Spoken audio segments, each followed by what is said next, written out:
शिवाय नमस्तुभ्यम। ओम नमः शिवाय। नमस्कार दोस्तों, आप सभी लोगों का स्वागत है हमारे यूट्यूब चैनल भगवान की भक्ति में। दोस्तों, आज हम इस वीडियो में बताएंगे कि आखिर तुलसी विवाह क्यों कराया जाता है और तुलसी विवाह करने के पीछे इसकी कहानी क्या है, कथा क्या है, इसके बारे में इस वीडियो में बताऊंगी। तो इस वीडियो को अंत तक आप बने रहें। देखिए, तुलसी विवाह जो है ना, देव उठानी एकादशी को भी कराया जाता है और कुछ लोग उसको अगले दिन द्वादशी तिथि को भी कराते हैं, तुलसी विवाह करवाते हैं। तुलसी विवाह की पूजा में व्रत कथा को पढ़ने का विशेष महत्व होता है। तुलसी विवाह जो है 12 नवंबर मंगलवार को कराया जाएगा 2024 में। ठीक है, और आइए हम आपको बताते हैं कि तुलसी विवाह की संपूर्ण कथा क्या है विस्तार से। ठीक है, तो ध्यान से आप कथा को सुनिए। देखिए, दैत्यराज कामलिनी की कन्या वृंदा का विवाह जालंधर से हुआ था। जालंधर महाराक्षस था। अपने सती के मद में चूर उसने माता लक्ष्मी को पाने की कामना से युद्ध किया, परंतु समुद्र से ही उत्पन्न होने के कारण माता लक्ष्मी ने उसे अपने भाई के रूप में स्वीकार किया। वहां से पराजित होकर वह देवी पार्वती को पाने की लालसा से कैलाश पर्वत पर गया। भगवान देवाधिदेव शिव का ही रूप धरकर माता पार्वती के समीप गया, परंतु माँ ने अपने योग बल से उसे तुरंत पहचान लिया तथा वहां से अंतर्ध्यान हो गई। देवी पार्वती ने क्रोध होकर सारा वृत्तांत भगवान विष्णु को सुनाया। जालंधर की पत्नी वृंदा अत्यंत पतिव्रता स्त्री थी। उसी के पतिव्रता धर्म की शक्ति से जालंधर ने न तो मारा जाता था, न ही कहीं पराजित होता था। इसीलिए जालंधर का नाश करने के लिए वृंदा के पतिव्रता धर्म को भंग करना बहुत ही आवश्यक था। इसी कारण भगवान विष्णु ऋषि का वेश धारण कर वन में जा पहुँचे। वहाँ वृंदा अकेली भ्रमण कर रही थी। भगवान के साथ 2 मायावी राक्षस भी थे। उन्हें देखकर वृंदा भयभीत हो गई।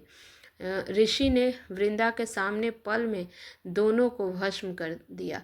उनकी शक्ति देखकर वृंदा ने कैलाश पर्वत पर महादेव के साथ युद्ध कर रहे अपने पति जालंधर के बारे में पूछा। ऋषि ने अपने माया जाल से 2 वानर प्रकट किए।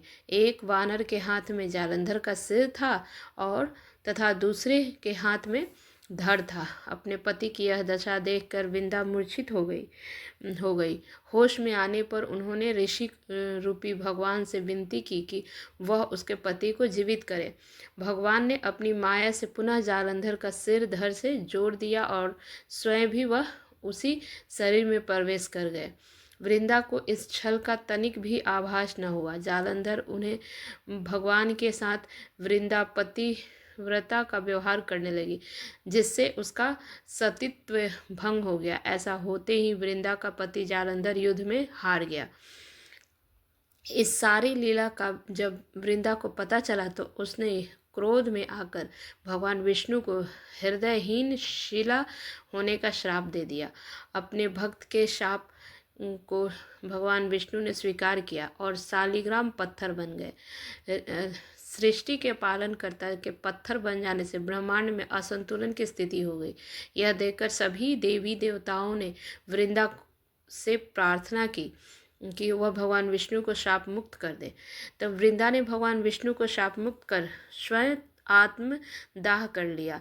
जहाँ वृंदा भस्म हुई वहाँ तुलसी का पौधा उग गया। भगवान विष्णु ने वृंदा से कहा, हे वृंदा, तुम अपने सतीत्व के कारण मुझे लक्ष्मी से भी अधिक प्रिय हो गई हो। अब तुम तुलसी के रूप में सदा मेरे साथ रहोगी। जो भी मनुष्य मेरे शालिग्राम रूप के साथ तुलसी का विवाह करेगा उसे इस लोक और प्रलोक में विपुल यश की प्राप्ति होगी। ऐसी मान्यता है कि जिस घर में तुलसी होती है वहाँ यम के दूत भी असमय नहीं आ सकते।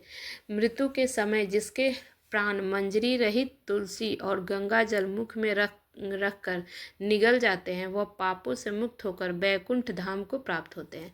जो मनुष्य तुलसी और आंवला की छाया में अपने पितरों का श्राद्ध करता है उसके पितर मोक्ष की प्राप्ति होती है।